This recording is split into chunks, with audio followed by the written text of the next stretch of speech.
Bien, mesdames et messieurs, je vais vous inviter à prendre place.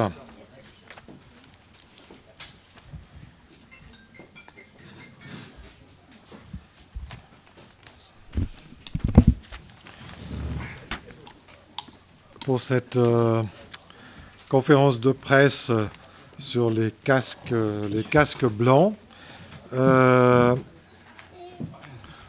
On va faire une conférence de presse qui va durer au maximum 1h30. À 16h30, nous aurons terminé.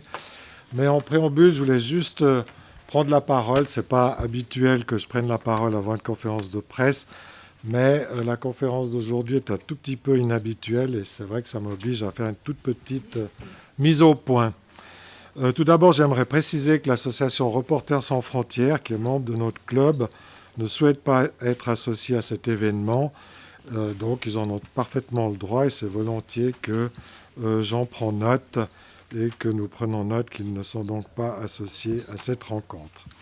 Ensuite, j'aimerais souligner que les pressions en vue de faire annuler cette rencontre ont atteint des proportions absolument inouïes ces derniers jours. Depuis 20 ans d'activité à la direction de ce club de presse, je n'avais encore jamais connu cela. D'habitude, les pressions pour faire annuler une conférence de presse proviennent d'États dictatoriaux ou autoritaires. Cette fois, ce sont des ONG et même de journalistes de pays dits démocratiques qui ont intrigué pour faire pression sur moi et sur le club. On a essayé ainsi de monter le comité du club de la presse contre moi. On a même appelé les autorités politiques genevoises pour remettre en cause ma légitimité à diriger ce club. Et on a essayé de faire pression sur l'État pour qu'il retire son soutien aux activités que nous déployons au service des ONG et des organisations internationales qui viennent s'exprimer chez nous. Ces démarches n'ont heureusement pas abouti. Je tiens donc à remercier les membres du comité qui ont soutenu sans réserve notre conférence et les autorités genevoises qui n'ont pas failli à leur mission de non-ingérence dans les affaires des journalistes. Je remercie aussi la police qui assure la sécurité de cette rencontre suite aux menaces et au harcèlement dont les intervenants ont été l'objet. Il existe encore dans ce pays, fort heureusement, des gens qui portent en haute estime la liberté d'expression, la liberté de la presse et qui ne se laissent pas intimider. J'aimerais également remercier les dizaines de personnes qui, à travers le monde, des États-Unis à la Grande-Bretagne, de Suède, du Canada ou d'Australie, qui ont envoyé des messages de soutien nous demandant de ne pas céder. La plupart nous suivent en vidéo et je tiens à les remercier. J'aimerais juste encore dire un mot sur les raisons qui nous ont incités à accepter cette conférence de presse sur un tel sujet. Je n'ai personnellement rien contre les casques blancs et je suis sûr qu'ils ont souvent fait du bon travail. Je les ai d'ailleurs invités à venir s'exprimer ici au Club de la Presse et je renouvelle cette invitation. S'ils le souhaitent, ils sont bienvenus et je suis prêt à les accueillir. Mais nous estimons que toute ONG digne de ce nom peut être soumise à la critique et doit rendre des comptes. Nous l'avons fait ici même avec le CICR, qui est la principale organisation internationale de sauvetage dans les pays en guerre. Il n'y a donc pas de raison de ne pas le faire avec les casques blancs. Par ailleurs, il y a deux éléments qui me confortent dans l'idée que cette critique est légitime. Le premier, c'est le site de Robert Parry, un journaliste d'investigation américain qui a gagné plusieurs prix, dont un de l'université de Harvard, pour avoir dénoncé le contrat Iran-Contras que la CIA avait organisé dans les années 1980. Ce site de journalistes indépendants Consortium News qu'il dirige a dénoncé à plusieurs reprises les opérations de propagande qui, à ses yeux, se cachaient derrière les casques blancs. Il l'a fait avec des arguments sérieux et avec une autorité qui font qu'on ne peut pas l'accuser d'être un complotiste, un anti-américain ou un suppôt du président syrien. D'autre part, il y a le fait que les casques blancs sont uniquement formés d'hommes. Je n'ai jamais vu une femme porter un casque blanc dans les vidéos diffusées par cette organisation. Je trouve éminemment suspect qu'une ONG qui se prétend humanitaire exclut et discrimine la moitié de l'humanité pour accomplir son travail. Je ne comprends pas non plus comment le Nobel alternatif et Hollywood ont pu récompenser une organisation aussi sexiste, sans qu'aucun journaliste occidental ne s'en offusque. Pour ces deux raisons, je pense qu'il est légitime de donner la parole à nos intervenants qui ont un jugement plus critique sur cette organisation. Donc pour commencer, cela étant dit, pour commencer cette conférence de presse, nous allons diffuser un petit film. Après, je donnerai la parole 15 minutes chacun à notre intervenant, et puis il y aura 30 minutes de questions-réponses pour conclure. On va montrer le film.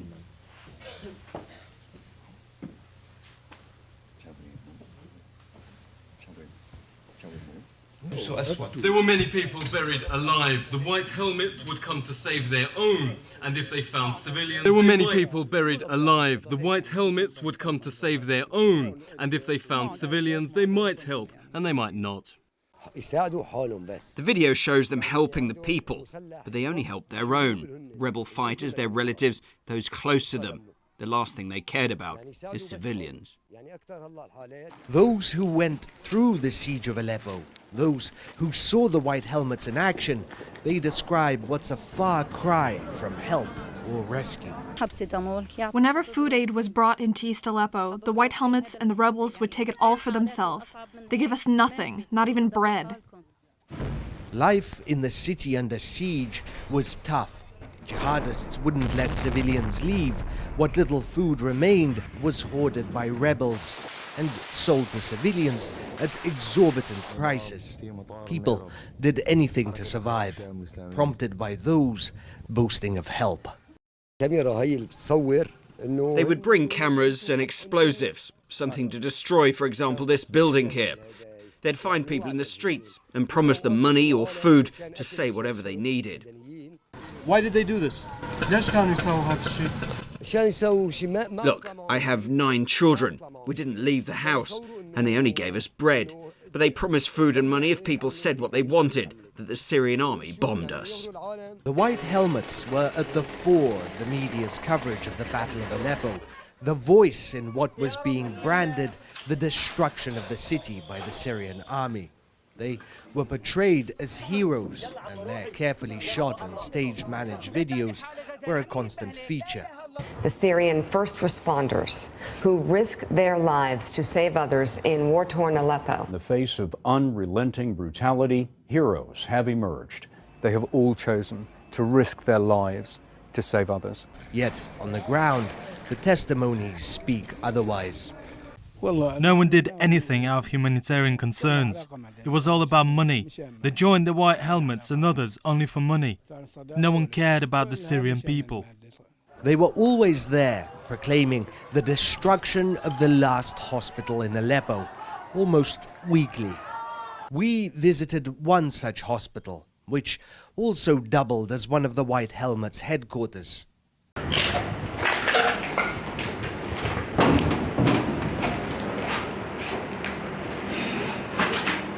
Syringes, medicine, and bandage wrappers were everywhere, even a white helmet. But that was expected. This was not. Interesting thing. So, this is a former school building in East Aleppo, the part that the rebels held. It was converted, taken over by white helmets, and turned into a hospital. And over here, you have a hell cannon, something that's almost exclusively used by rebels. You can also see that they hid it away from jets. They hid it under a roof so that aircraft wouldn't be able to see it. This hell cannon in the middle of a hospital.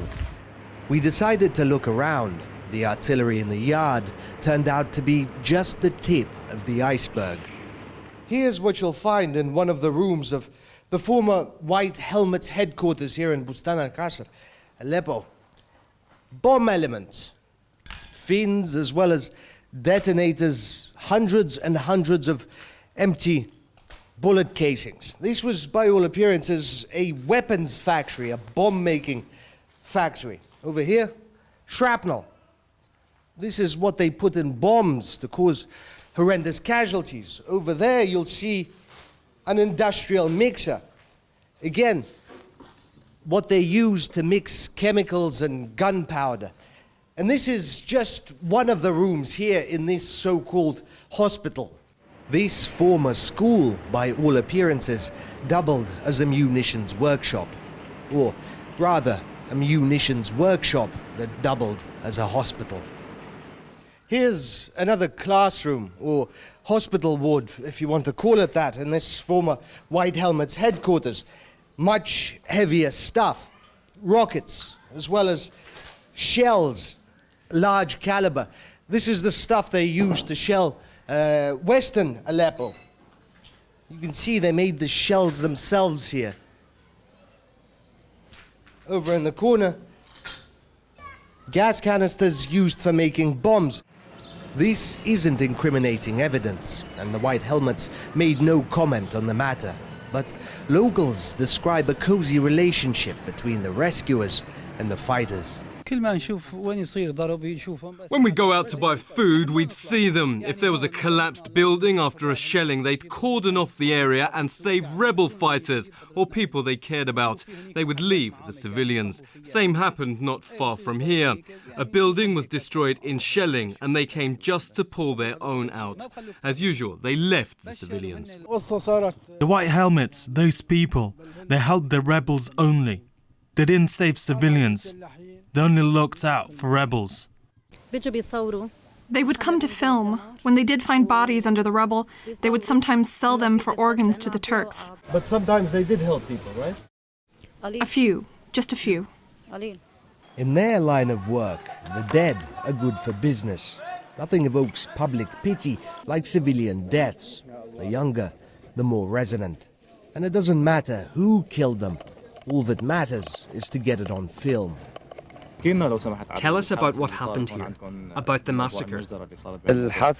When the civilians fled to the other side, where the Syrian army was, the rebels tried to stop them. They fired rockets and bombs. It happened here. We were close and wanted to know what happened, but we were forbidden from getting close. Rebels in Aleppo went to great lengths to prevent civilians from leaving their enclave.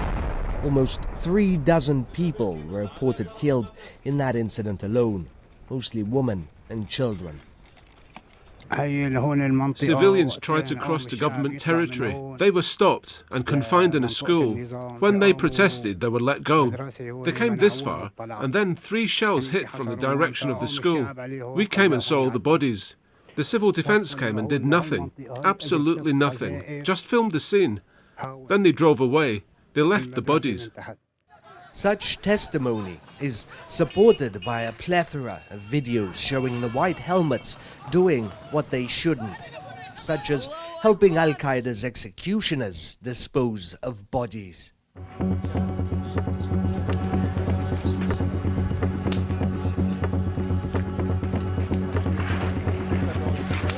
Or waving flags of Nusra and Al-Qaeda. Punching people who had been taken prisoner by jihadists.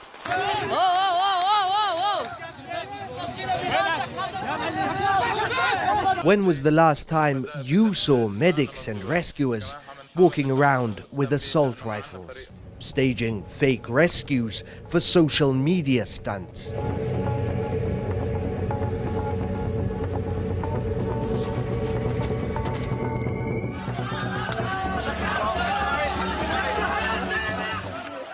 White Helmet members were regularly reported to have taken part in fighting. Ce film dure une vingtaine de minutes. Pour toutes les personnes qui souhaitent le voir, il est à disposition sur le... On vous donnera les coordonnées et le lien pour la suite du film. Et maintenant, je vais passer la parole à nos intervenants.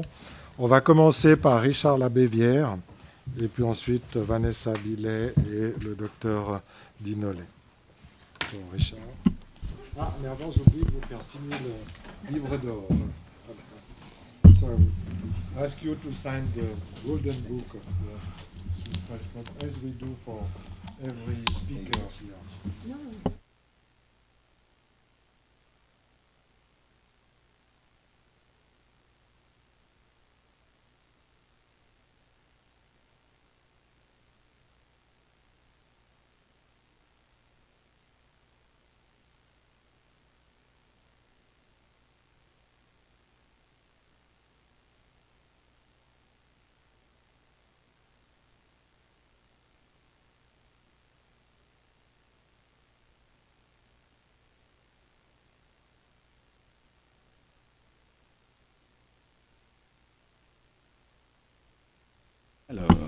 Thank you. C'est bon? Ouais. Thank you so much. I'm so glad to be there in Geneva.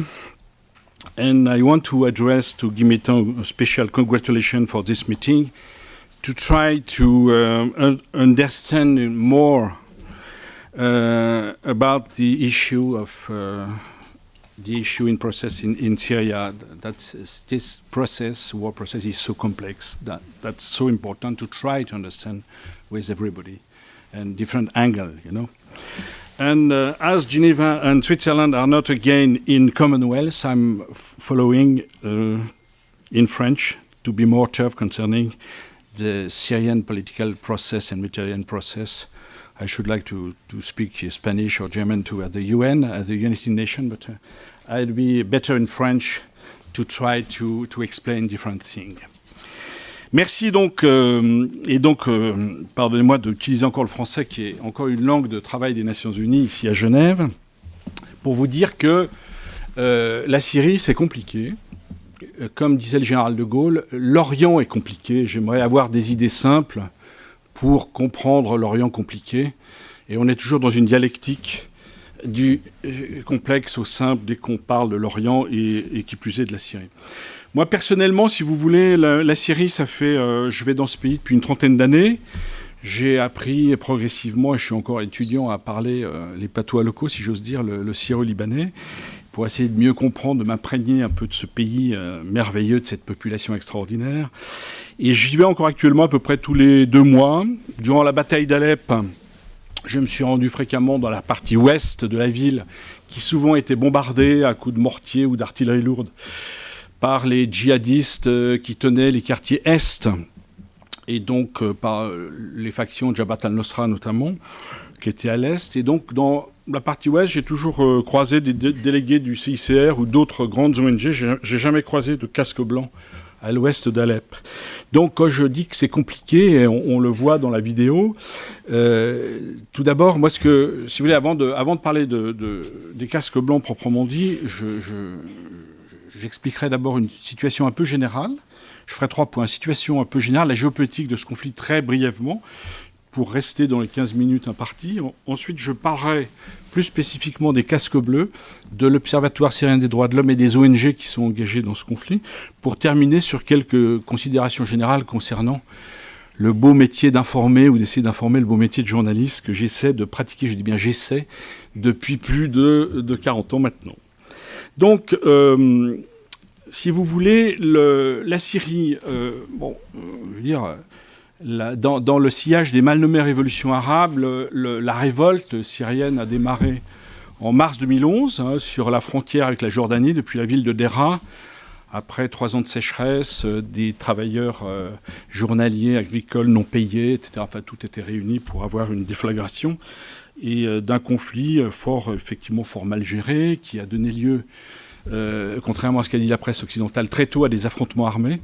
En Syrie, il n'y avait pas d'armes. Moi, j'étais à Deraa au mois de juin, j'ai vu des gens tirer sur les forces de l'ordre au M16 avec des gens masqués avec des kéfiers. Bon, donc tout ça est très vite parti en sucette, si j'ose dire, pour se généraliser en affrontement confessionnel à partir de l'été 2011, pour ensuite, durant l'hiver 2011-2012, se propager dans d'autres villes pour aboutir durant l'été 2012 à une guerre civile à peu près généralisée pour, dans les années suivantes, voir ce conflit s'internationaliser avec des puissances régionales, à commencer par l'Iran, le Qatar, la Turquie, puis plus tardivement l'Iran et d'autres composantes comme Hezbollah libanais, on en reparlera.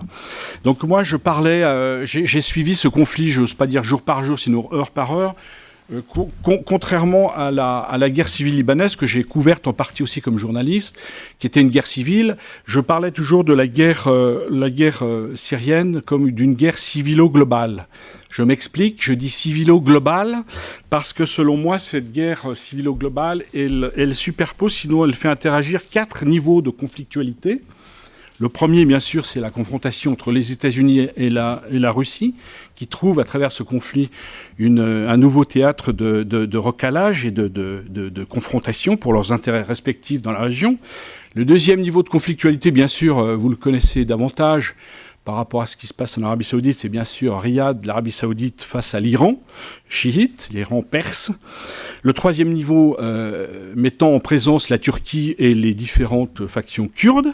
Et enfin, le dernier niveau mettant en face à face, sinon en contradiction, sinon en conflit, en affrontement armé, ce que j'appelle les djihadistes globaux, c'est-à-dire les djihadistes Al-Qiada canal historique, menant une djihad globale contre l'ennemi lointain, juif et croisé, confrontés aux djihadistes locaux qui venaient d'Al-Qaïda et qui ont fait un schisme à partir des années 2010-2011, estimant qu'il s'agissait d'abord de faire du djihadisme local pour renverser les gouvernements chiites de Abdel Maliki en Irak et du gouvernement syrien de Bachar al-Assad.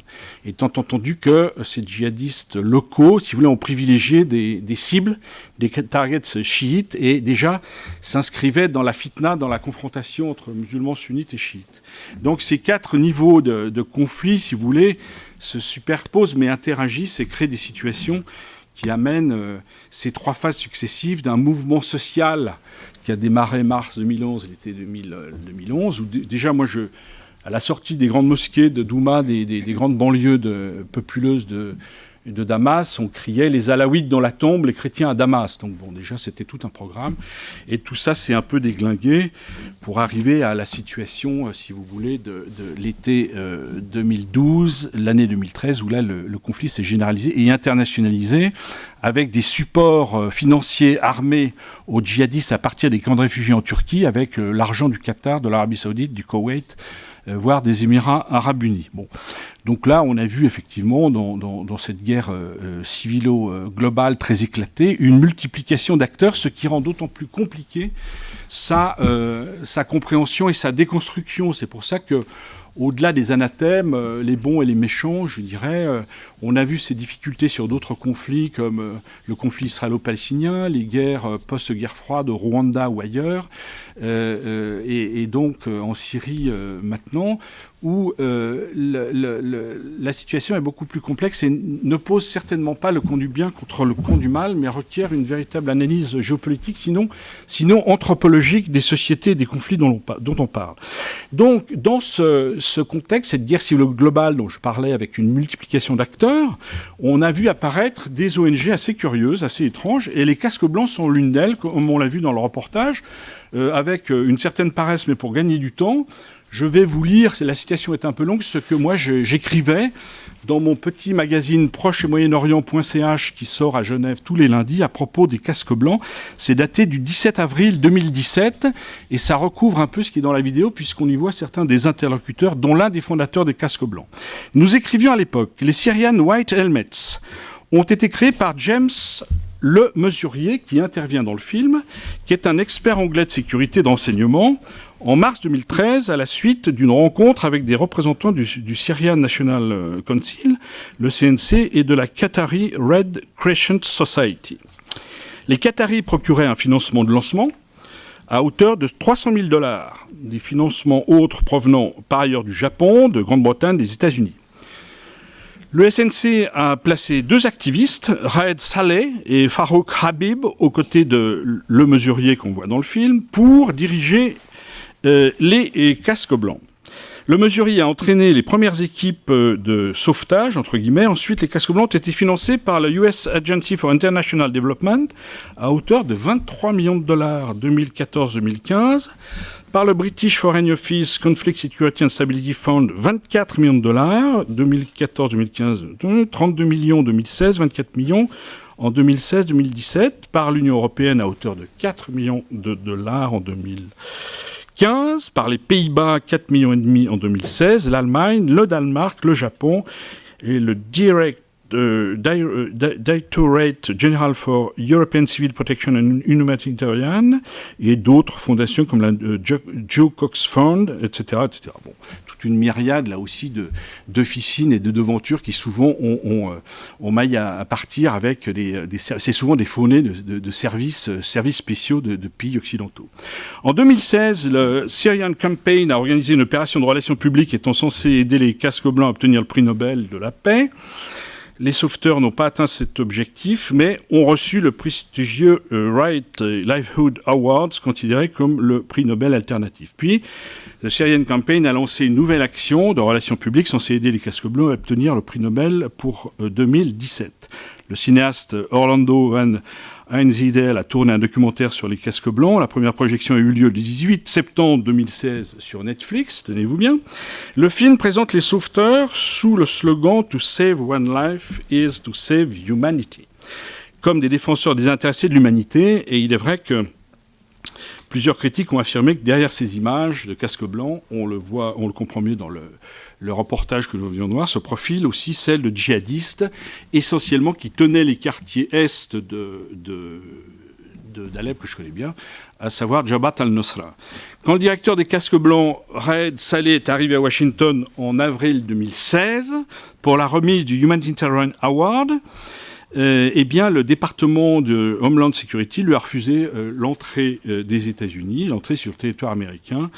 Le porte-parole adjoint du département d'État, et j'en terminerai par là, Mark Turner, a déclaré « I am broadening my language here for a specific reason, but any individual in any group suspected of tied of or relation with extremist group or that we had believed to be a security threat to the United States, we would act accordingly. » Bon, voilà à peu près, je dirais, moi, le factuel, sans avoir travaillé à une thèse sur les casques blancs, mais de différents... Moi, j'ai des journalistes, des sources, des experts qui travaillent pour mon magazine, qui sont syriens, et qui travaillent dans les différentes régions de Syrie, et qui ont alerté, ont dénoncé, y compris des scènes de casques blancs mis sur, comme on dit, les réseaux sociaux. Je n'aime pas ce terme, je parle plutôt de réseaux numériques, où on a même, pendant la bataille d'Alep, des scènes qui avaient été tournées dans des studios, avec la couverture d'une agence de communication britannique que je ne citerai pas, puisqu'on a déjà eu quelques démêlés judiciaires avec cette société. Donc voilà, mes autres intervenants compléteront, voilà ce que moi j'avais en termes d'informations factuelles sur les casques blancs, m'étant plus intéressé à l'Observatoire syrien des droits de l'homme comme journaliste, puisque dans beaucoup de conflits de ce type, quand vous ne pouvez pas aller sur place, avoir des reporters de terrain, bah vous travaillez avec des sources de seconde main, de troisième main, ou des sources qui n'ont pas de main du tout. Et là, l'Observatoire syrien des droits de l'homme, que tous les médias occidentaux citent abondamment, repose les mêmes problèmes qu'on a dans l'appréciation des casques blancs comme ONG, à savoir sur la réalité et la crédibilité de cette organisation. Alors, l'Observatoire syrien des droits de l'homme, c'est une dénomination qui sonne bien aux oreilles occidentales, dont il est devenu un peu la source d'informations privilégiées, voire unique. Et il n'a pourtant rien à voir avec la respectable Ligue internationale des droits de l'homme. C'est en fait une émanation de l'Association des frères musulmans, et il est dirigé par des militants islamistes dont certains ont autrefois été condamnés pour activisme violent, en particulier son fondateur et premier président, M. Riyad El Mahleh. L'OSDH s'étant installé à la fin des années 80 à Londres sous la houlette bienveillante des services anglo-saxons et fonctionne en quasi-totalité sur des fonds saoudiens et maintenant qataris. Donc voilà, deuxième point que je voulais éclaircir sur les ONG. Troisième point, et avant d'aborder mon troisième point pour tenir la brièveté de mon propos, c'est sur les victimes oubliées des dégâts collatéraux. Les États-Unis avaient recensé 466 victimes pour des dizaines de milliers de djihadistes éliminés au terme de 27 500 frappes aériennes depuis août 2014. Après 18 mois d'enquête fouillée sur le terrain, après avoir examiné 150 sites bombardés, multiplié les contacts sur place, y compris auprès de militaires enquêteurs, les enquêteurs New York Times ont conclu que le bilan officiel devait être multiplié par 31. C'est le dernier exemple pour expliquer la difficulté, la complexité d'informations sur ce conflit. Et j'en termine par quelques réflexions liminaires sur effectivement la difficulté pour les médias de couvrir cette guerre. Moi, je vois un quotidien comme Le Monde, par exemple, son correspondant à Beyrouth, Benjamin Barthes, nous a couvert la guerre de Syrie sans foutre les pieds en Syrie une seule fois. Bon. Alors là, encore une fois, il n'y a pas un complot ou il n'y a pas un grand mamamouchi qui tire des ficelles pour nous désinformer. Simplement, il faut le répéter, souvent le modèle économique des médias aujourd'hui ne suivent pas. D'abord, il y a avec la révolution numérique, les fameux réseaux sociaux qui sont des réseaux numériques qui sont vraiment antisociales puisqu'ils provoquent l'atomisation sociale et ils produisent des nouvelles qu'on a du mal à vérifier, sinon qui basculent dans les fake news. Mais en tout cas, il est clair que les grands journaux, on le voit avec l'évolution de la tribune de Genève et du Temps, ont plus suffisamment de fric pour mettre des correspondants ou des spécialistes de la Syrie. Aujourd'hui, quel journal occidental a de vrais spécialistes qui suivent ce conflit syrien? Moi, j'ai fait un stage au Monde quand j'étais gamin dans les années 79-80. Il y avait 200 journalistes du Monde dans le Monde comme correspondants et qui n'étaient pas des pigistes, qui étaient des staffs journalistes. Aujourd'hui, il y en a moins de 15. Donc, c'est vous dire que s'il y a un modèle économique qui fait que, bon, voilà, on a du mal à avoir des experts sur ces questions compliquées qui requièrent un vrai travail de fond. Et donc, on est un peu dans l'approximatif ou dans les sources de l'Observatoire syrien des droits de l'homme. L'autre aspect, c'est bien sûr, après, je vais en terminer sur l'idéologie dominante, où, je veux dire, moi j'ai un ami qui a fait une thèse sur la lutte du bien contre le mal vue par Hollywood. Bon, ben, la presse, c'est un petit peu ça. Maintenant, il faut que les rédactions défendent le camp du bien contre le camp du mal. Et souvent, on verse dans la morale contre l'information. L'exemple typique en France, chez moi, c'est le quotidien Libération, voire Le Monde. Et donc, le fait de s'informer sérieusement sur la Syrie nécessite un vrai travail, une vraie diversification des sources. Et donc, je vous convie très modestement à essayer de lire mon petit journal qui sort tous les lundis matins à Genève, qui s'appelle proche-et-moyen-orient.ch. Merci de votre attention. Merci. Merci. Merci à Richard Lavebia. Now I would like to give the floor to Vanessa Billy. Please, Vanessa, yeah. That's good. Thank you. Firstly, I would like to thank the Geneva Press Club and Monsieur Metton for courageously resisting considerable pressure to cancel this event and for their robust defense of free speech despite the attacks.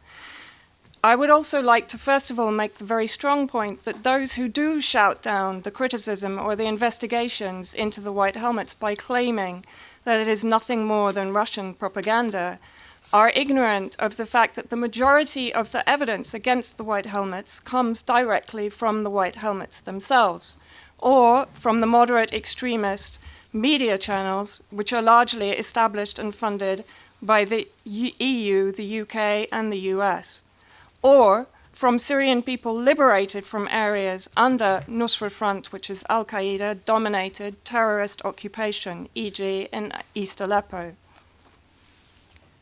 Western governments and aligned media often refer to the White Helmets as the Syria Civil Defense. However, it's an important point to make that there is an existing Syria Civil Defense. I have to call it the real Syria Civil Defense, which was established in Syria in 1953. The real Syria Civil Defense were founder members of the ICDO, the International Civil Defense Organization.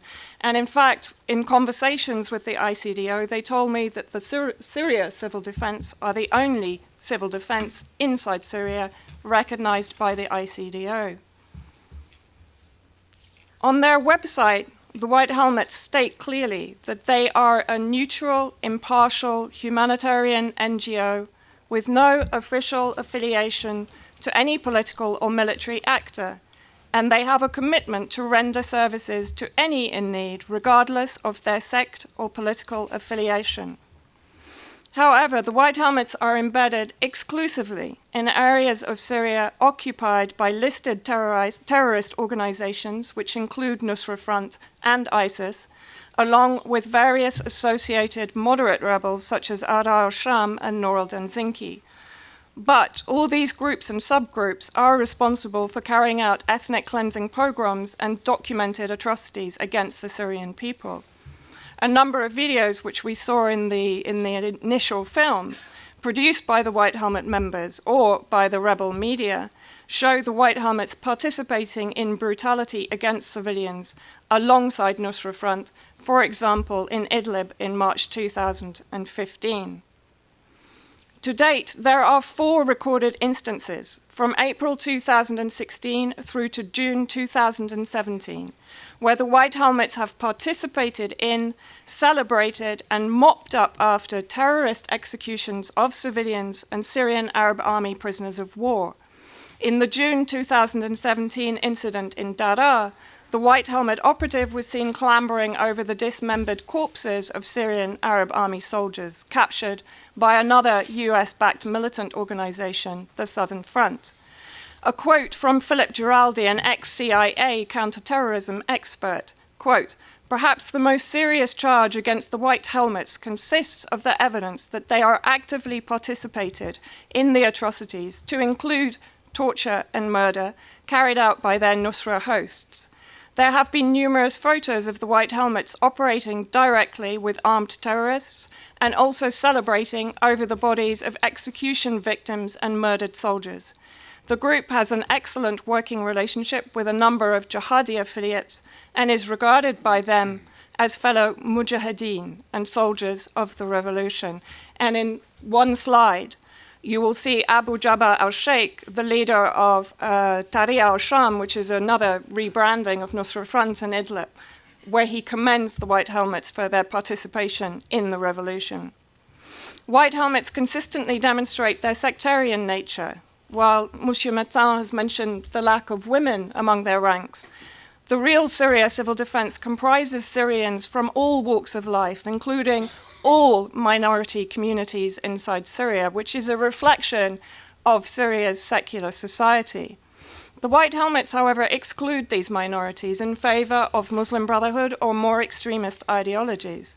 And in this slide, we see the white helmets demonstrating and calling for the extermination and the burning of the Shia Muslim villages of Kafraya and Fua, and one of the white helmets, who is named, calling for their extermination in January 2016, when terrorist-occupied Madaya became a focal point for Western media. White helmets were also involved in the dreadful car bomb massacre of evacuated civilians from these villages in Rashdin, Aleppo, April 2017. I was present during this dreadful attack. 300 were killed and injured, 49 children were killed, and 54 are still missing, being held for ransom in Turkey. Survivors have described the white helmets as only helping the Nusra Front and al-Sham fighters who were present, and have accused them of stealing their children. No independent investigation has ever been carried out into the white helmet role in this massacre. These children have no names in our media. They were described as government supporters in our media, and their murder was politicized even before their parents had recovered their broken bodies from the carnage and the wreckage. RSF is one of the organizations boycotting this event, but RSF campaigned for the release of John Cantelay, a journalist held captive by ISIS for the last 5 years. I can't help wondering how RSF would respond to Cantelay's description of the white helmets in East Aleppo as Islamic State Fire Brigade. A recent study conducted by an independent analyst at the Syrian War Blog has revealed that 65 white helmet members have consistently and recently declared an allegiance to hardline terrorist or extremist groups in Syria. The survey investigated over 200 social media or digital media accounts and only picked out the most extreme. This work is ongoing.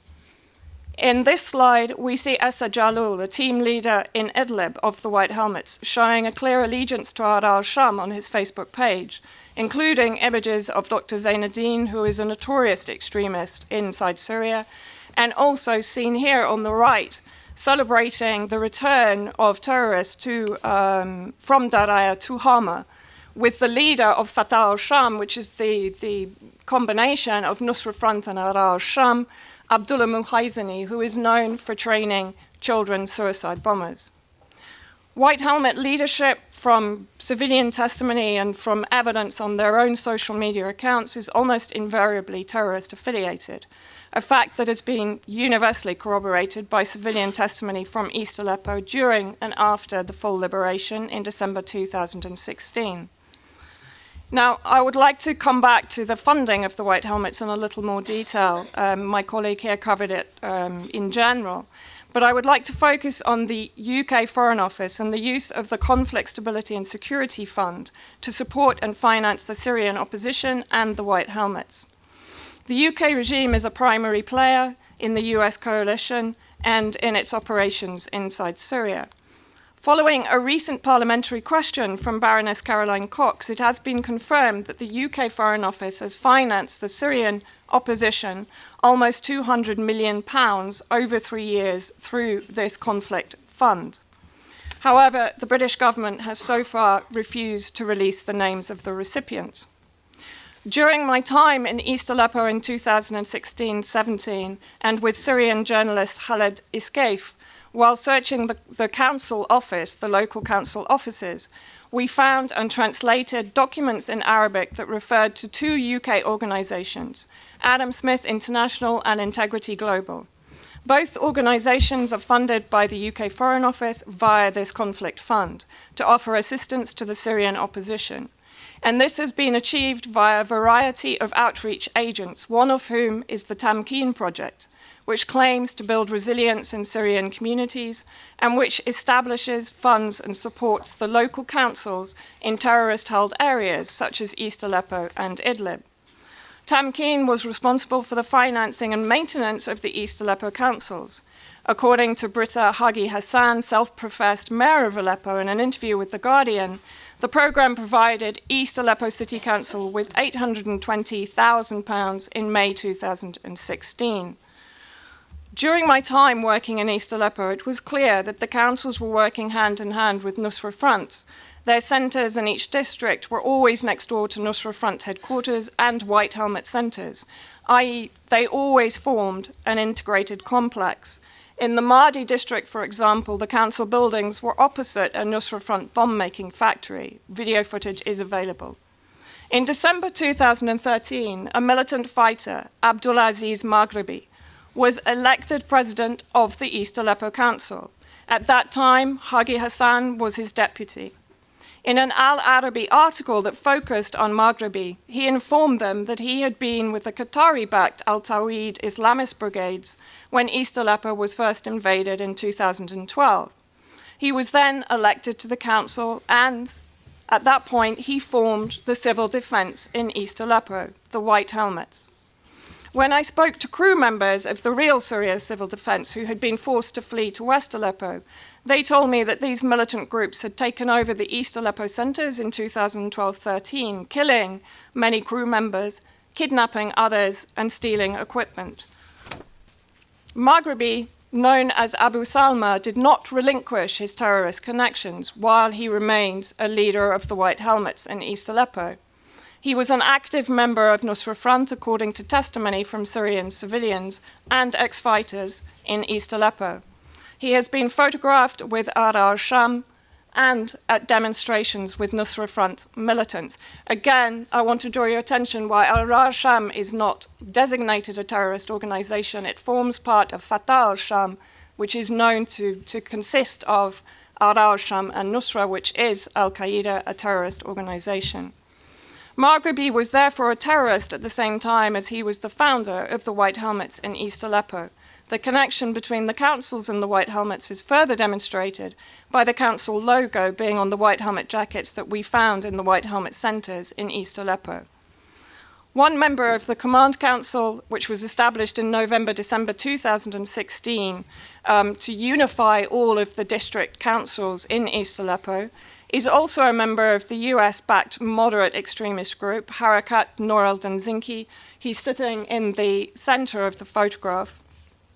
This group's notoriety rose to prominence after they publicly tortured and beheaded Palestinian child Abdullah Isa in July 2016.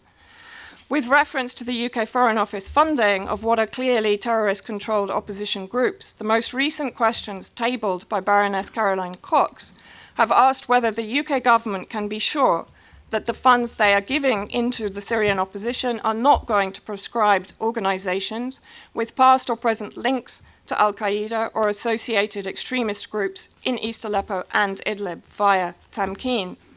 Labour MP Emily Thornberry also challenged Boris Johnson, UK Foreign Secretary, in Parliament on November the 7th. Thornberry asked Johnson to provide assurances that the conflict funds were not going to extremist groups inside Syria. Johnson ignored the question. The White Helmets are feeding images of humanitarian disaster and war crimes to the very same Western nations who are feeding them. funding them, sorry, and to politicians and media outlets who are using these visual narratives with the explicit purpose of lobbying for US, UK, Foreign Office proposed safe zones or no-fly zones in Syria, but recent history teaches us this no-fly zone policy carries with it a threat of reducing Syria to a Libya-style failed state. John Pilger has described the White Helmets as a complete propaganda construct. Effectively, this alleged impartial, neutral, apolitical organization actively campaigns for an escalation of war in Syria. This alone should disqualify this organization as a humanitarian organization. One of the funders of the Netflix documentary, which won the Oscar, withdrew considerable funding from the project in October 2016, and they published a statement giving reasons for the withdrawal. Quote, "We have since learned that the subject of the film, the White Helmets organization, and others involved in this film are advocating for strategies that could entail international military force and escalated violence. Many of the White Helmet campaigns have since been discredited as war fiction, and yet they are being used by the US-UK coalition as justification for maintaining and increasing economic and diplomatic sanctions against Syria. Sanctions which are a collective punishment on the Syrian people, while the US coalition persists with equipping and arming the various militia on the ground in Syria, which include Nusra Front. Sanctions that will have a lasting effect on the economic health of Syria long after the end of the conflict." Gareth Porter, a historian and policy analyst, says, "The uncritical reliance on claims by the White Helmets without any effort to investigate their credibility is yet another telling example of journalistic malpractice by media outlets with a long record of skewing coverage of conflicts towards an interventionist narrative. The continued parading and promoting of the White Helmets only serves, in my opinion, to ensure even more suffering and bloodshed inside Syria, and it delays the possibility of any genuine peaceful resolution. At the very least, it is incumbent upon us to request a full inquiry into this organization, their sponsors and their members as part of this peace process. We owe that to the Syrian people who reject this Western manufactured hybrid organization and who fully support their real and their only officially recognized Syria civil defense. Thank you. Thank you. Thank you. Thank you, Vanessa, for this statement. Very important, I guess. Now I would like to give the floor to Professor Dinole from Sweden Physician Organization. So, Mr. Ferrara, I give you the floor. Thank you. Standing up. Okay, yeah. It's a professional damage I have side. Okay. Yeah. Distinguished President of the Geneva Press Club, distinguished representatives of the press, distinguished public and colleagues to this panel. A more extensive version of this presentation will be published in the Indictor magazine, theindictor.com, tomorrow at the earliest. I thank the Geneva Press Club for this invitation. May I start with some clarifying words about our alternative NGO, Swedish Professors and Doctors for Human Rights. We are an activist group of human rights defenders composed by professors, doctors, health-related academics, and PhDs. We do not receive, neither we ask, for financial support or sponsoring from nowhere. As we are a new organization of only about 2 years age, we are still small, but growing in support from colleagues and public. We take pride in being an independent voice, an alternative to those government-financed and cooperative-financed.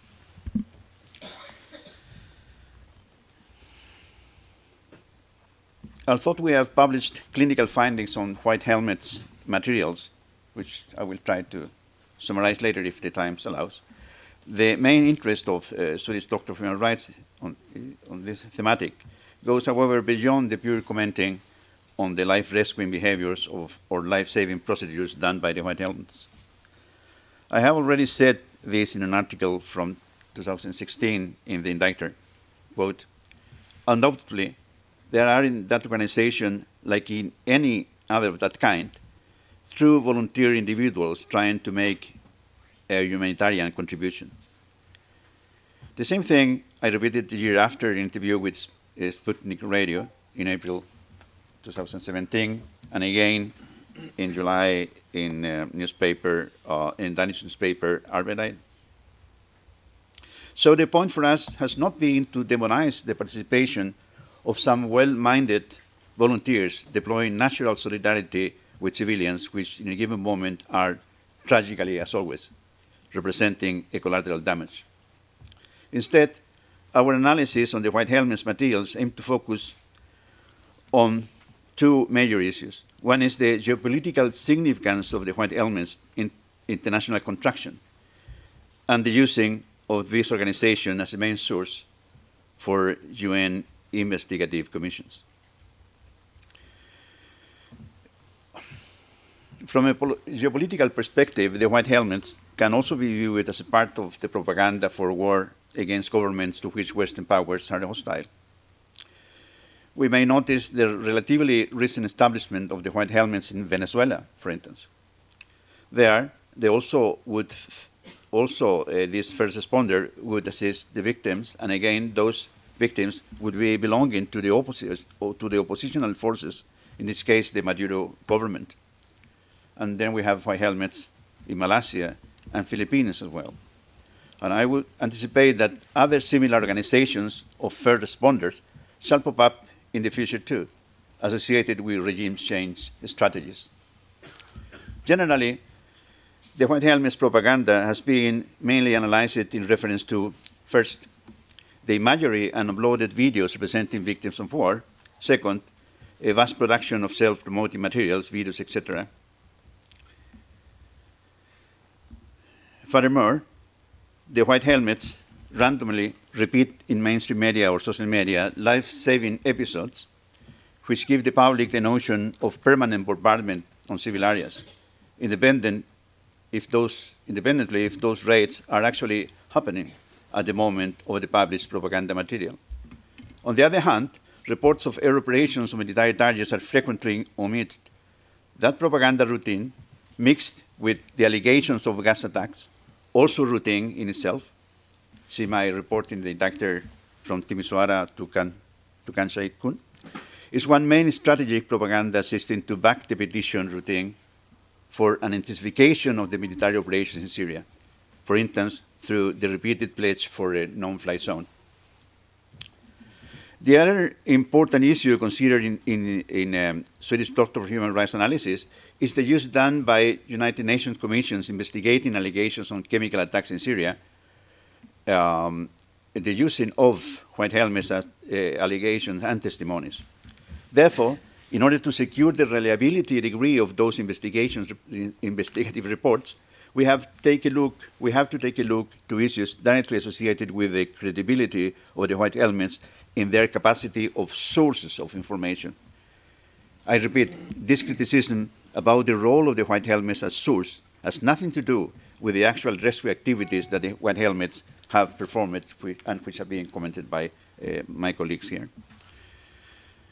And a notable aspect in this regard is that the different sources that are in use by the United Nations investigative commissions may be referred as to different names, for instance, medical associations or doctors individually considered, etc., as if normally were separated from the White Helmets, but intrinsically they are not.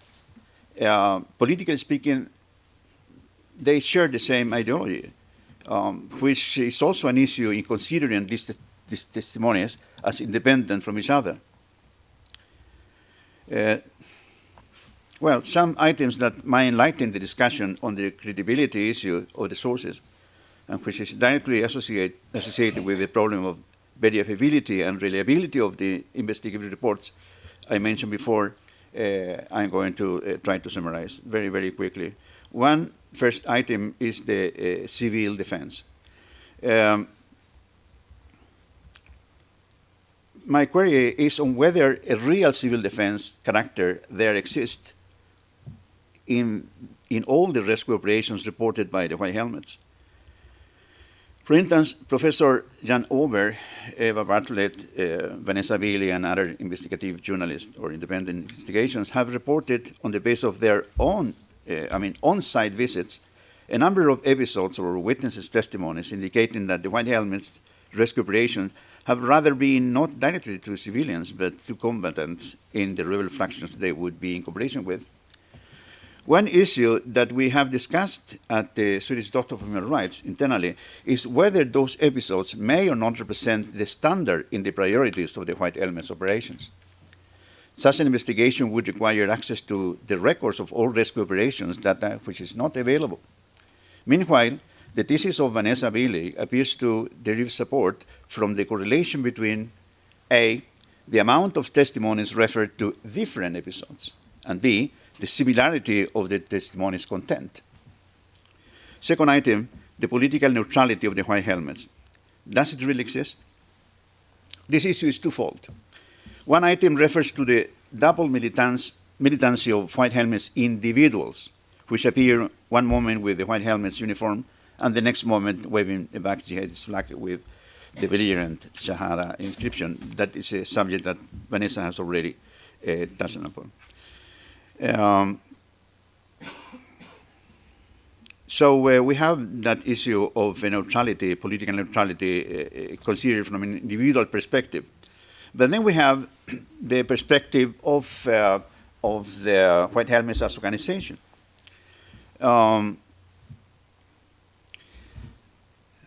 We have that the participation of top White Helmets representatives in political meetings advocating for unequivocal political strategies in favor of the opposition forces in the Syrian conflict.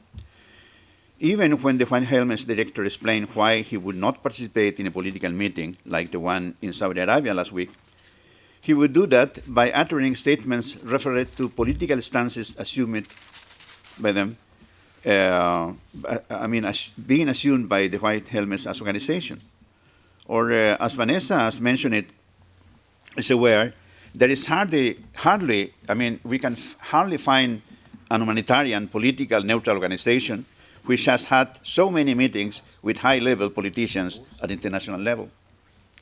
Third item, reports of fluid rescuing or staged life-saving, As to the episodes of fluid rescuing or staged life-saving, there are a number of these allegations spread in social media. For our part, we did an analysis of a video series uploaded by the White Helmets in March 2015, showing live scenes of children purposely filmed in the aftermath of an alleged attack in Sermin, Egypt.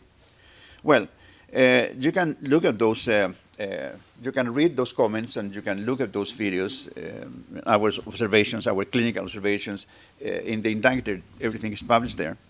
But what we see as the most serious problem here about disarming videos, for instance, is that doctors associated with the White Helmets field work and with the White Helmets associated at for instance, the Syrian American Medical Association, they were invited to show those videos in a session ad hoc of the Security Council in New York in April 2015.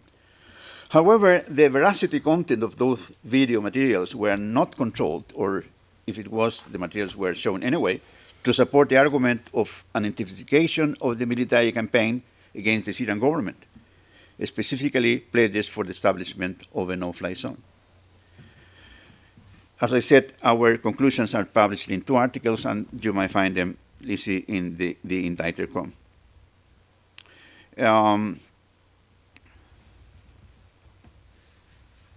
So I will jump to these reports. Have our findings on the anti-medical non-life-saving procedures show is in those White Helmets videos being questioned? The answer is no. Even a highly critical article published by Code Story had to recognize that that we were right in the criticism regarding the non-medical procedures applied in that alleged save rescue operation. But of course, they have another view, another opinion as to whether those were staged situations. But we have proofs, like for instance, the one of the paramedics is addressing to the cameraman and instructing him how to pile the corpses of the children on top of the mother and so on. Well, conclusion. These aspects reviewed above, the partially questioning civil defense character of the rescue endeavors. B, the empirical negation of the political neutrality principle, both via individual field behaviors and by a clear political activity of the organization representative. Added to C, the use of loud life-saving scents, which in certain parts may have been staged, etc.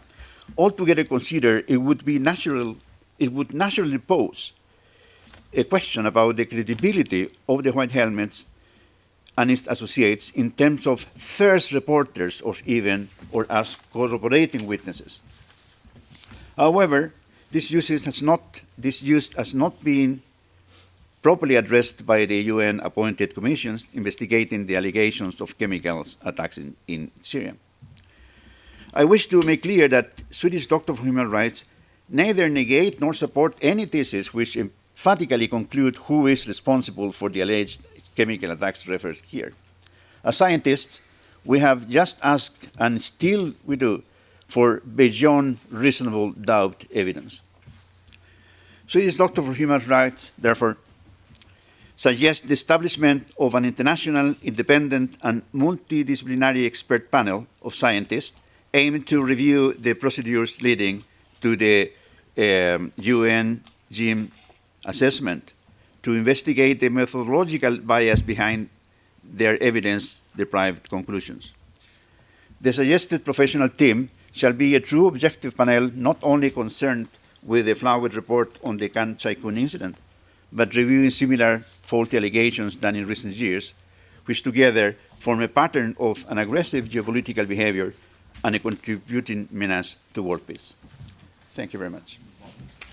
Thank you. Thank you, Dr. Ferrada Denoli, for this presentation. You will find also an article from Professor Denoli at the entrance about the UN Joint Investigative Mechanism report on Khan Shaykhun.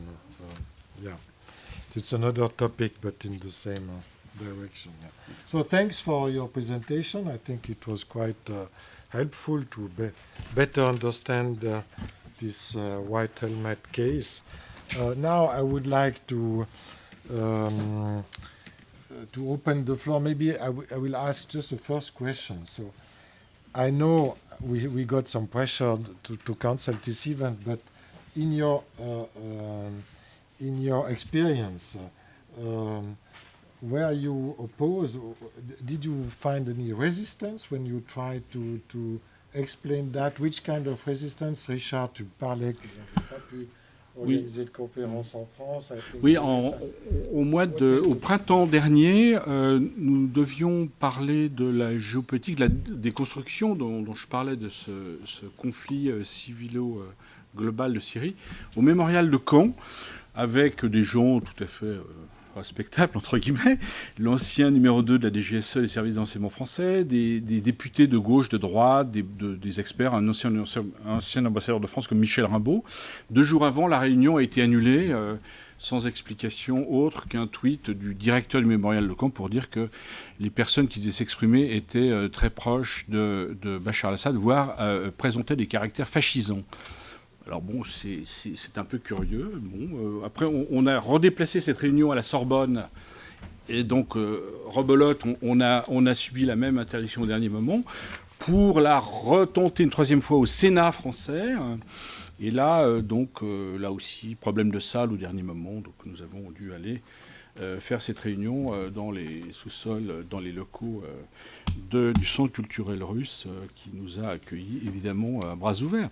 Donc tout ça explique, si vous voulez, un phénomène qui n'est pas nouveau. Moi, personnellement, comme journaliste, j'ai vu ce phénomène d'instrumentalisation par de fausses ONG dans ce qu'on appelait le processus des révolutions de couleur en Géorgie, en Ukraine, avec une organisation balkanique qui s'appelle Otpor, qui était financée par George Soros. On pourrait tout aussi bien citer les Femen, qui trouvent que montrer leur sein dans la nef de Notre-Dame de Paris, c'est un acte sublimement révolutionnaire, et dont cette structure des Femen ukrainiennes aussi recroise des financements étrangement de George Soros. Alors, à un moment donné, au-delà de l'instrumentalisation des conflits en cours, là aussi, il n'y a pas un complot central, mais on est dans une dynamique d'affaiblissement des appareils d'État et des États-nations. Je vous rappelle quand même que l'agenda américain principal initial sur la Syrie, c'était de faire en Syrie ce que les Occidentaux ont fait en Afghanistan, on fait en Irak, on fait en Libye, ce qu'ils font maintenant au Yémen, c'est-à-dire c'est de fragmenter, de casser les États nationaux pour favoriser une mondialisation financière et commerciale sans déréguler au profit de grandes sociétés transnationales, occidentales, anglo-saxonnes la plupart du temps, et que dans cette espèce d'instrumentalisation des casques bleus, des casques blancs, respect pour les casques bleus, des casques blancs et d'autres ONG en carton-pâte ou des vitrines, des faux nez de services spéciaux occidentaux ou saoudiens ou que sais-je, visent effectivement à s'imposer comme des acteurs de conflits qui bien souvent, je le répète, n'ont que pour finalité la fragmentation du monde et la casse des États-nations, les États nationaux étant, comme dirait Leibniz, la seule monade de résistance à la mondialisation sauvage actuelle. Vanessa, about this topic? Yes, I can definitely say there has been a huge level of censorship by exclusion. In other words, even if a media outlet is writing an attack against me, they will never include any links to my work. So there is no cross-reference for the readers to be able to make to my work to form an opinion. Any talks that I have given, particularly in the UK, have come under physical attack.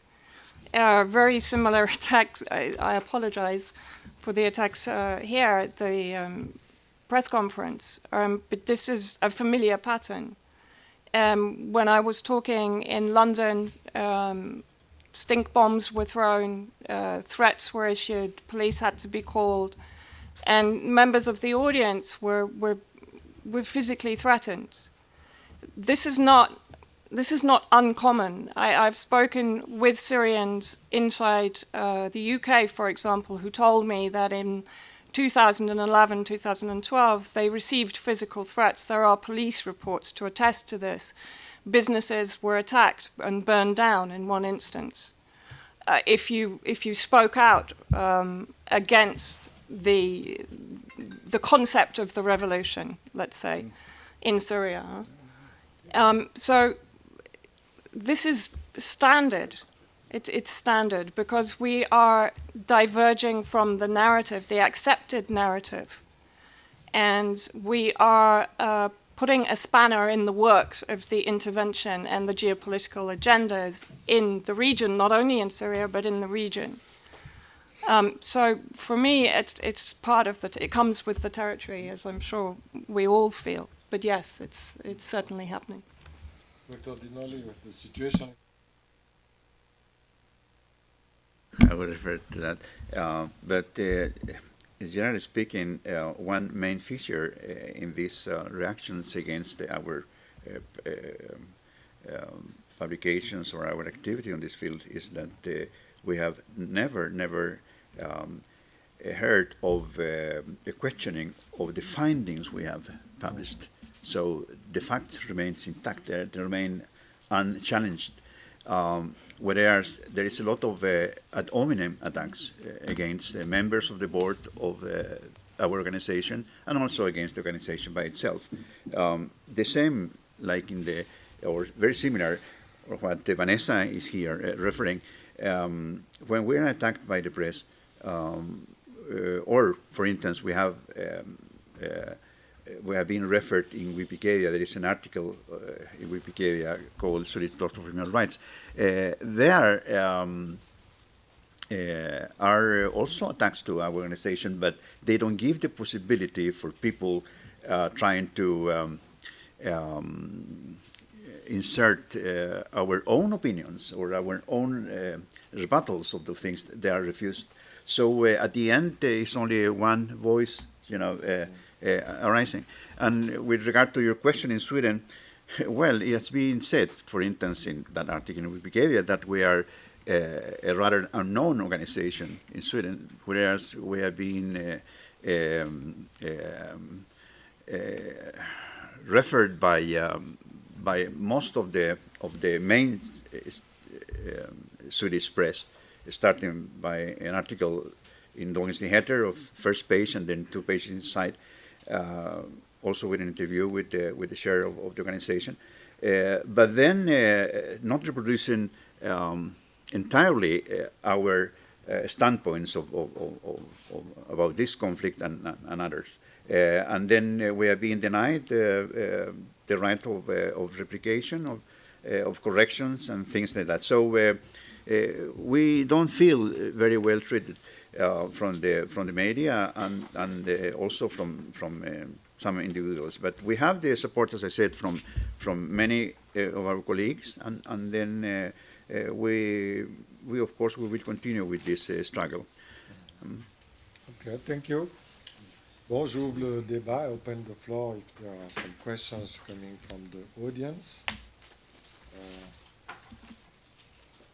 Who wish to ask the first question? Nobody. You are trop timide. Oui, madame. Appuyez sur le bouton. En français or in English, up to you. Hello? Okay. Good afternoon. My name is Maria, and I have come because I am tired of the mainstream media. And you are an alternative and very valuable.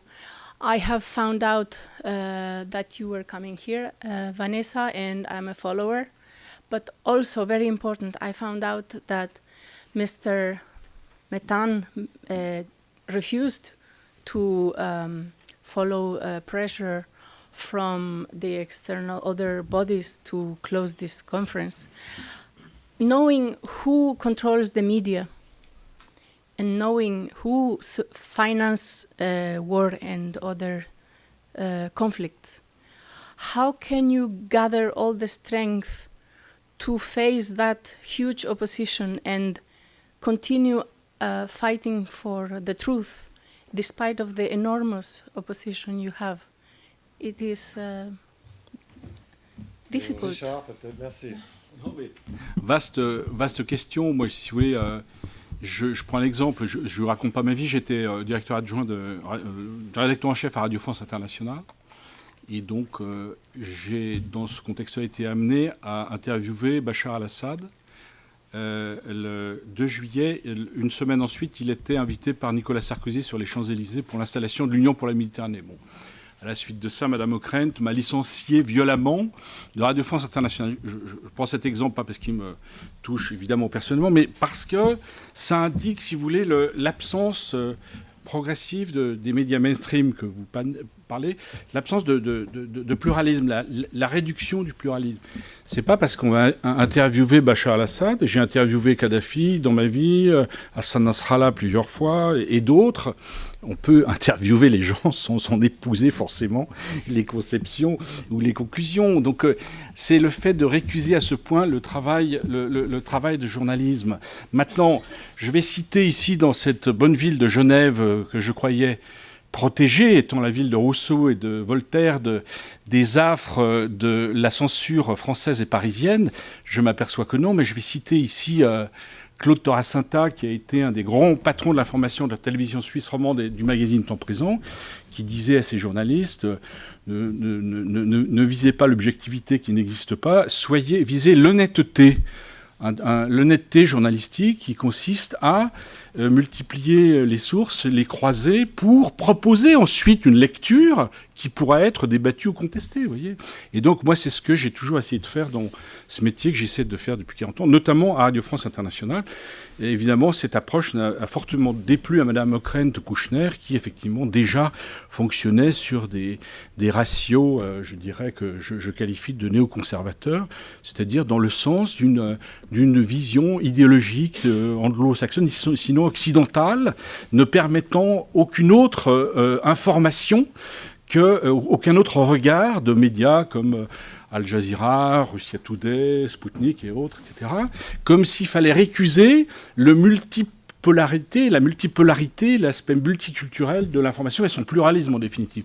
Je crois que c'est ça qui est en jeu aujourd'hui avec les fake news, avec la révolution numérique, la démultiplication, parce que la réponse aux médias mainstream, c'est l'alter-information, c'est ce qu'on essaie tous de faire sur des magazines numériques ou autres, etc., avec des difficultés de financement et aussi de vérification de l'information. Alors, moi, je tombe de l'armoire quand je vois qu'aujourd'hui, il y a un machin qui s'appelle Décodex, qui est un truc du journal Le Monde pour dire qui sont les bons sites et les mauvais sites. Alors, je veux dire, quand je vois comment ils ont couvert le conflit syrien, je ne suis pas vraiment rassuré sur leur décodex qui va séparer les bons des méchants, vous voyez.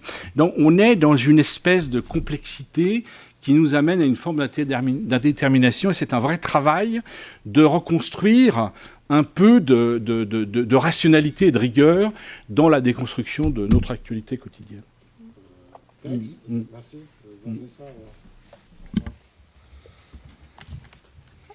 It was John Pilger that made the point that our media cannot be an agent of the power and be an agent of the people. We all make a choice in this life. We either choose to be an agent of power or we choose genuinely to try to be an agent for the people. For me, it's a very personal journey. I'm completely self-funded, contrary to many of the smears that are thrown at me. One cannot go to Palestine or speak with the Yemeni people or spend time in Syria and listen to the testimony of the people, the 80% of the people inside Syria whose voices have been airbrushed from the narrative on Syria and turn away. It's no longer an option, it becomes an obligation to report those voices, those stories of unimaginable horror, like Rushdin, like the massacre in Rushdin, which is still ongoing with the 54 named children who have been taken captive and are being held for ransom or worse in Turkey. So for me, while these people are suffering, as I see it, at the hands of my government, I will not turn away. Thank you.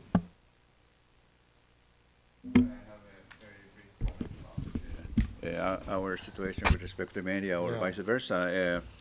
I think I was about 12 years old when I learned that the media and all forms of separate structure, culture, and ideology fundamentally serve the interest of the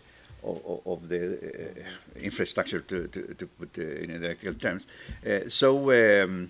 At this age or at this moment, nothing has really changed. So we have taken the decision of starting our own media, our own alternative voice, that is the indictor.com. And then we're happy with that. And we will continue in this struggle as long as we are able to. We will not surrender. That's clear. Thank you. Oui. Oui, Sylvia Cattori, pour Arrêt sur Info. J'aimerais poser cette question à M. Laverrière. J'aimerais savoir comment ça se fait qu'en Suisse, la Suisse n'est pas un camp dans la guerre en Syrie. On peut comprendre qu'en France et qu'en Angleterre, il y a un parti pris des médias pour la position du gouvernement. Mais comment vous expliquez qu'ici, en Suisse, les médias suivent cette même tendance? Effectivement, moi je suis aussi surpris de vous, mais il y a un principe de vase communicant. Les ONG, si vous voulez, sont, comme elles s'intitulent elles-mêmes, sans frontières. C'est dommage, parce que les frontières, dans leur nécessité de distinguer étaient aussi des protections. Là, dans la mesure où vous avez des succursales, des filiales de Reporters sans frontières en Suisse qui vont reproduire le discours parisien, je vous rappelle que quand même, on parle de Reporters sans frontières, un de ses anciens présidents, Robert Ménard pour ne pas le citer, est maire de Perpignan, Front National, Béziers, pardon. Oui. Préservons Perpignan, maire de Béziers, et quasiment, je dirais, un compagnon de route du Front National, et plus précisément d'une extrême droite un peu étrange. Donc, si vous voulez, à un moment donné, ce phénomène, si vous voulez, de moralisation, de lecture morale des choses qui se substitue à l'information factuelle, je dirais, n'épargne aucun pays. N'épargne aucun pays. Et je dis, vous voyez, il y a une logique économique qui rattrape tout ça. Regardez, je veux dire, la situation de la presse, entre la presse alémanique et la presse romande, était beaucoup plus pluraliste qu'elle pouvait l'être en France. Là, aujourd'hui, on assiste à la mort annoncée du Temps, la tribune de Genève qui s'installe à Lausanne, enfin, je veux dire, une concentration. Il y a, j'y insiste beaucoup, une rationalité économique qui fait que la représentation de cette réalité économique, l'idéologie suit cela. Et donc, je veux dire, n'a aucune raison de préserver la Suisse. Moi, j'interviens de temps en temps dans les écoles de journalistes en France quand elles m'invitent encore.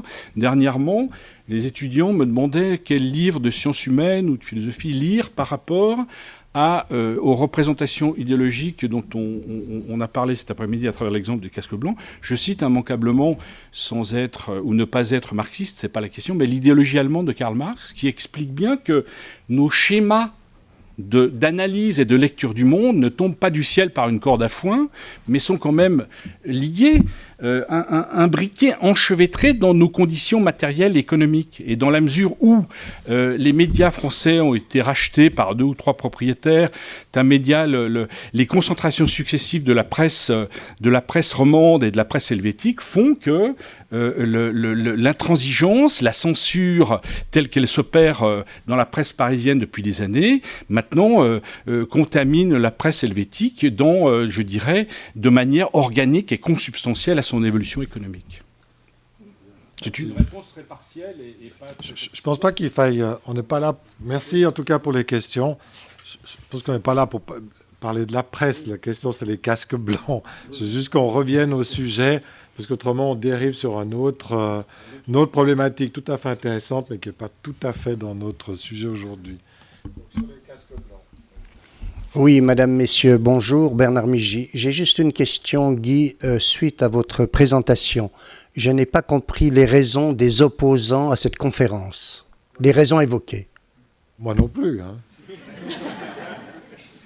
Non, je dirais moi non plus. Moi, j'étais estomaqué de voir qu'il y avait certains confrères, et surtout, là, une organisation comme Reporters sans frontières qui a fait tout ce foin pour ça, quoi. Je veux dire, la preuve, c'est que, d'ailleurs, tout se passe bien, il n'y a aucun problème. Mais je n'ai pas compris non plus. C'est pour ça que ça m'a un peu choqué, quoi. Et quand on téléphone au Conseil d'État, enfin, ceci, cela, etc., comme si c'était quelque chose de pendable de vouloir organiser une rencontre comme celle-ci. Je ne comprends toujours pas, d'ailleurs. Je ne peux rien vous dire d'autre. Mais voilà. S'il n'y a pas d'autres questions... Ah oui. Stéphane Bissard, Le Temps, newspaper, mainstream media, still alive. I have 2 questions. The first one, you were questioning the legitimacy of the white helmets and as well as the Syrian Observatory for Human Rights, for example. My question is, what is your own legitimacy, for example? And second question, what's your view on the Assad regime's responsibility in the war?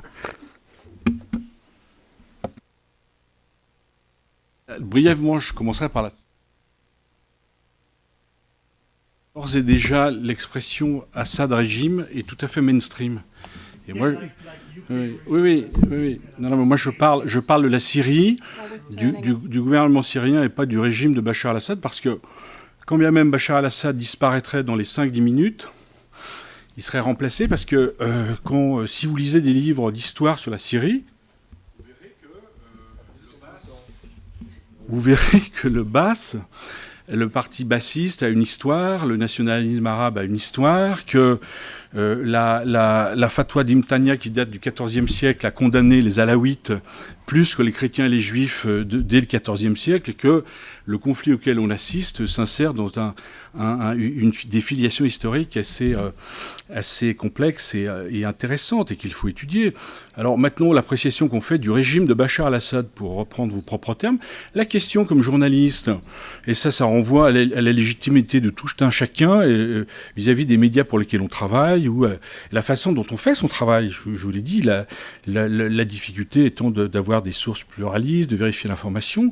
Eh bien, si vous voulez, la légitimité de ce régime, elle est liée à son histoire. Et la question n'est pas de savoir s'il faut être pro-Bachar ou anti-Bachar. C'est pas ma question, c'est la responsabilité de Bachar, et je pose comme journaliste honnête et libre. Le bouton, oui, ne tient pas. La responsabilité de Bachar,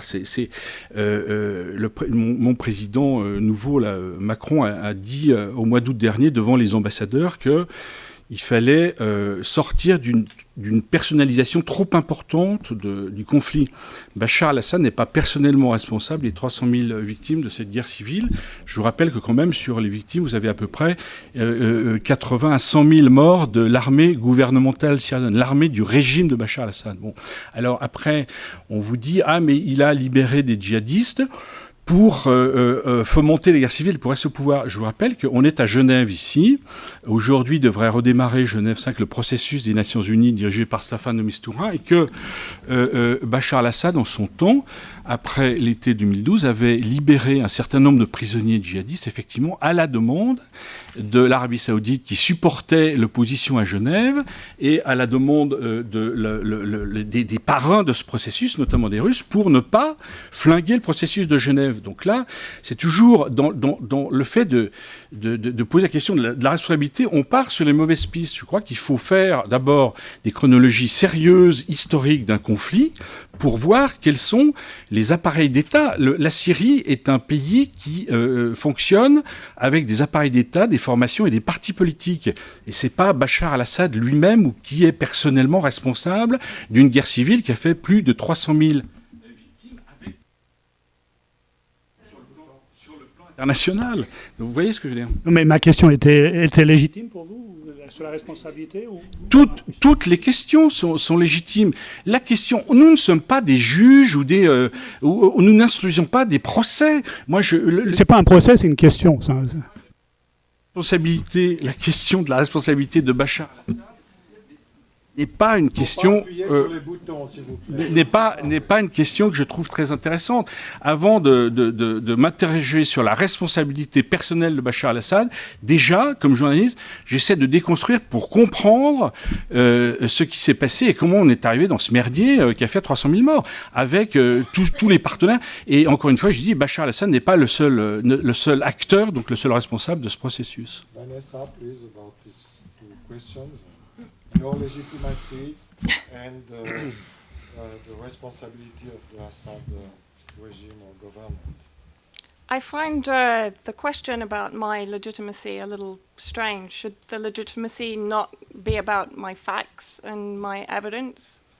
I mean, am I illegitimate because I produce something which diverges from the mainstream narrative? I don't quite understand what you mean by my legitimacy. Are you talking about my funding? Are you talking about my career? Are you... Your status as an independent investigative journalist. But could you give more information about that? It's okay. I'm completely self-funded. I'm not funded by any government or corporation whatsoever. I come from a background, my father was actually British ambassador to the Middle East. I grew up in that environment, and that's where my passion for what is happening in the Middle East comes from. If we go on to the subject of, but I repeat, I would expect that it is my facts and my evidence that should have its legitimacy questioned or talked about rather than my legitimacy personally, because that can only refer to questions that have been brought up about my funding, which I think I've just responded to. As regards President Assad, we keep hearing this monolithic argument that it all centers around President Assad. It's Assad's army, it's Assad's regime, it's Assad's militia. The people of Syria would defend their way of life if President Assad left tomorrow. The Syrian people would resist the war that is being imposed against them. They would resist the imposition of what would effectively be a moderate extremist Islamic state, a Muslim Brotherhood government, which would ensure the ethnic cleansing of the Christian communities, the Alawite communities, the Shia communities, the minorities inside Syria. So what I would really like to get away from is this concept that everything triangulates up to President Assad. It does not. And I would ask the same question about the responsibility of an-Nusra or whatever. But this is a war, and who is waging this war against the Syrian people? If we're talking about responsibility here, we have to also look at who has instigated this war. Did we blame the French for the destruction in France when Germany was attacking them? No, we didn't. Merci. Une dernière question, après on va Guy, juste sur la question de la légitimité.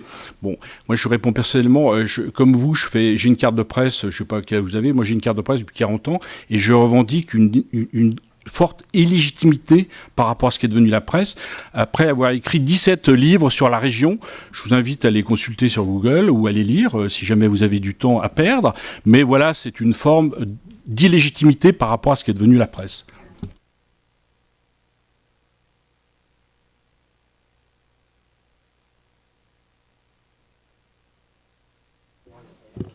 Vous me pardonnez, ce n'est pas une question. Je suis suisse d'origine syrienne.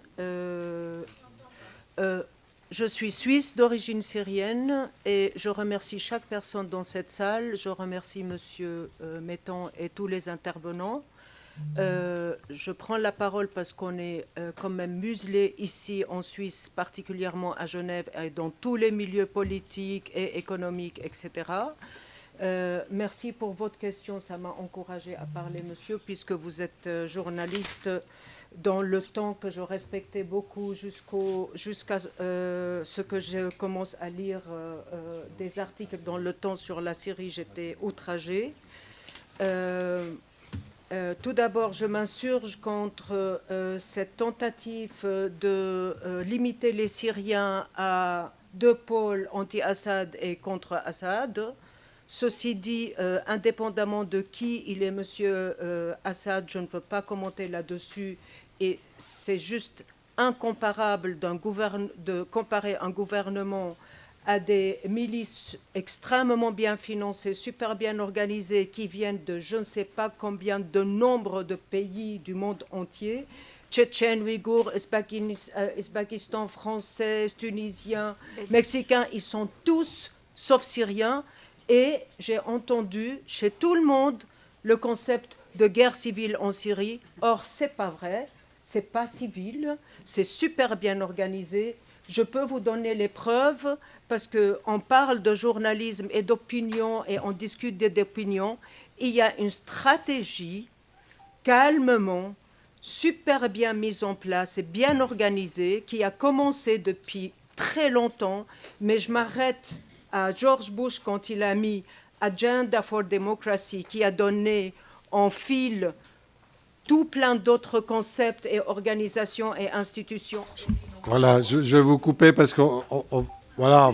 Une chose seule, par rapport aux minorités, je refuse en tant que Syrienne d'entendre encore le peuple syrien stigmatisé par des mots minorités sunnites, chiites, alaouites. La minorité, c'est la minorité de toutes les sectes, de toutes les religions, de gens laïcs, de toutes les ethnies qui refusent cette guerre.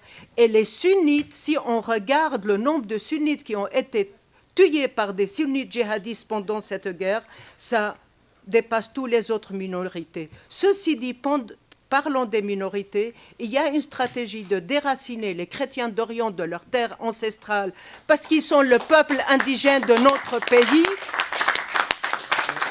Voilà, merci. Merci beaucoup pour cette précision. On doit malheureusement arrêter parce que M. Dinolé doit prendre l'avion. Ouais. Monsieur Dinolé doit prendre l'avion, donc on va pas il doit rentrer en Suède. I would thank again our speakers. I think it was quite interesting to get this topic. You can follow discussion with Vanessa or with Richard, but Professor Ferrada, you must leave. So merci beaucoup pour votre participation. Thank you very much.